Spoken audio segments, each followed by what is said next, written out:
remember the days of slavery?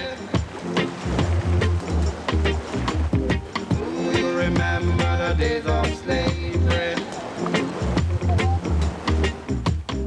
Do you remember? Particularly for poor people in Jamaica's rural areas and city ghettos, Rastafarianism remains the symbol of a long-neglected African identity. Once we make the connection with Africa, via the Bible, via the prophecies of Garvey, via the connection with His Imperial Majesty Haile Selassie, we were now on our way to recreating our history.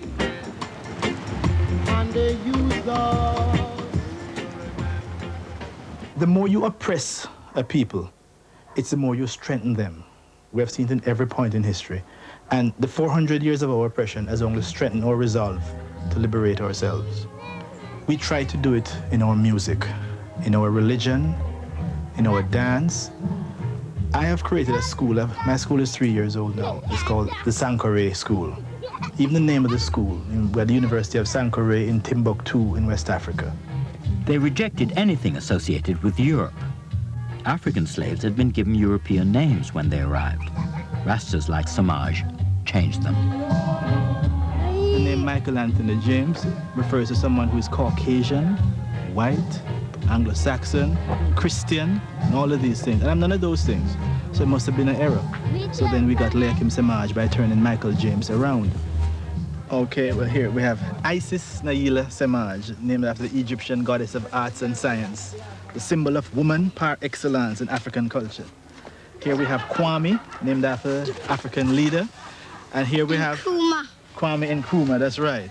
Come here, and hiding back there we have Mandela Garai Semaj, who is named after the freedom fighter because he was born on the same day, July 18th. Here we have, right here, this is Naita Akua Semaj. And back here we have the eldest of the lot, Negeri Neima Semaj, born during prosperous times, belonging to warriors. That's the meaning of her name. So that's the entire Semaj clan. Yes, we know that. You forgot to say it. But Naita Akua, I mean, you're born on a Wednesday, that's Akua, right? Yeah. And Naita? I don't know. Liberator. Okay, so these are all the Semajes. The way we wear our hair, it wasn't directly because someone in Africa did it that way. So it's a natural process by which we were subjected to a socialization experience that if your hair could not be combed with a comb intended for Europeans, you were considered nasty. So it meant you had to cut your hair as short as possible. Now, we decided to stop cutting and stop combing our hair because that's a direct retaliation against the forces which try to shape us into something else. We have not yet created a Jamaican identity. Every ethnic group in Jamaica tries to name Jamaica after them. The Chinese have been here for 3 generations, but we still call them Chinese. The Jews have been here for 5 generations, we still call them Jews. Englishmen have been here probably longer than we have because they brought us here as slaves, and they still consider themselves Englishmen. Now, no black person anywhere in the world is respected because there is no naval power, air force, economic entity that will say, look, if you touch my people, we're coming to get you. That's the only people we know. America won't speak for us. Europe won't speak for us. So only a United States of Africa will bring respect to black people everywhere around the globe, and thus black people in the Caribbean. Then we can be proud to be Caribbean because it now has a meaning. It isn't their foreign policy that make Rastas significant. They matter because they help people to rediscover their roots. It helped them to accept that they came from Africa and that a few generations back they'd been slaves. What had once been politely left unsaid could now be explored and celebrated.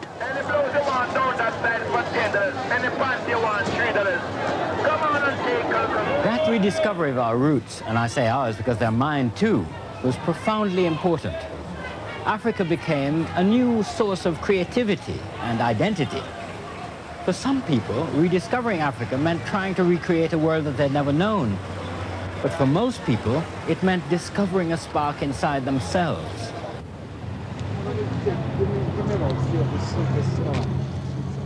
One man who's helped to build this cultural bridge between people's roots in Africa and their presence in the Caribbean is Rex Nettleford. He was brought up in Kingston, educated at Oxford, and is now a professor of extramural studies at the University of the West Indies. He's also a dancer, and the national dance company which he leads epitomizes this rediscovery of Africa. We are constantly communicating, saying something with the body. Jamaica strongly creolized, but creolized with the African experience. For me, a number of artistic expressions just wouldn't have any sense of place or purpose in the Caribbean or any meaning had not one taken into consideration the strength of this African presence.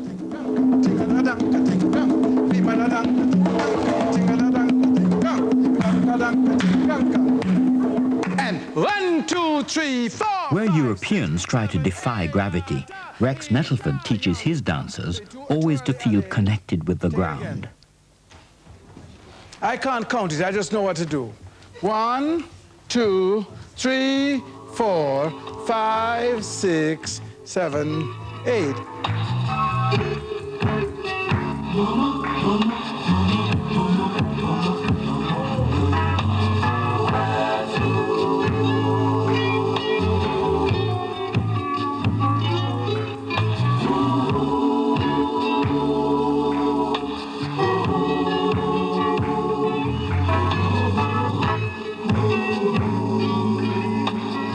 One can speak genuinely about an Afro-Caribbean technique, but we also use discoveries that have been made in Western dance.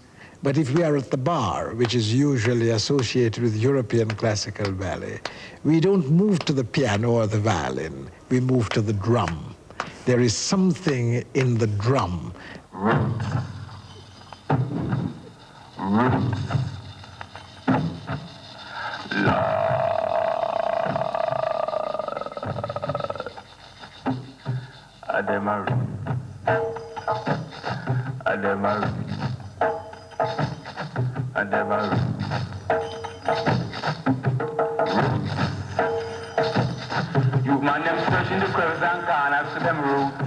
There are some very important features of African dance, the emphasis on weight. The designs that we carve in space are sculpted, three-dimensional, rather than linear and attenuated, by and large, because of the sort of people that we are.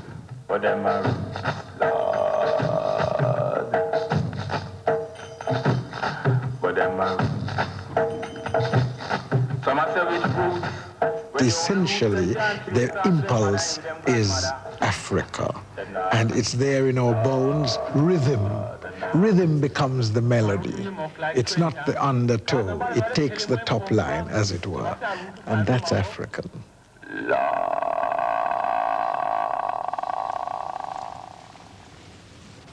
It's this transformation of the ground base of African rhythm and form which characterizes the work of Jamaican artists like Michael Gonzalez. I am mixed with African and European, and there's some Jew also in me. And because of this, there are times I go through a kind of pulling, kind of tug-and-war kind of experience. My first introduction to sculpture was very strongly African.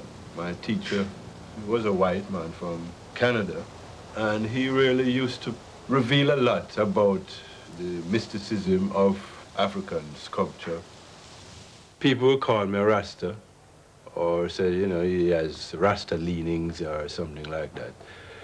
I'm not a Rasta. I tell it clearly to people, I'm not a Rastafarian. But I identify with them, I admire them greatly. I feel that they're the only group after Marcus Garvey that have identified fully with Africa. Rex Nettleford has a fine collection of sculptures, including some from Nigeria, Ethiopia, and Guinea. If it's difficult to tell which were made in Africa and which in Jamaica, he says, that's part of the Rasta influence. There is a Rasta sensibility, and they've had tremendous influence on people's view of themselves, the self-perception, on people's view of their own place in a society like this, and have helped considerably to bolster the self-confidence of black people.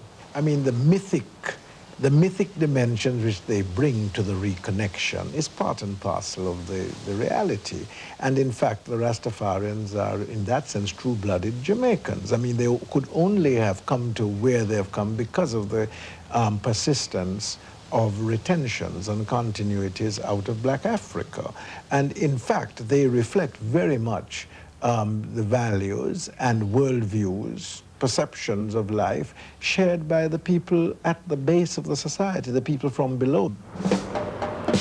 But having roots in Africa isn't the same thing as being African. There was a time back in the 1960s when it was fashionable for black Jamaicans, the middle class and affluent, not just the poor, to dress in African clothes, wear African hairdos, and make pilgrimages to Africa to find out where they came from. It didn't last. Those who went back often felt out of place, if not unwelcome. Because, of course, there was no way back.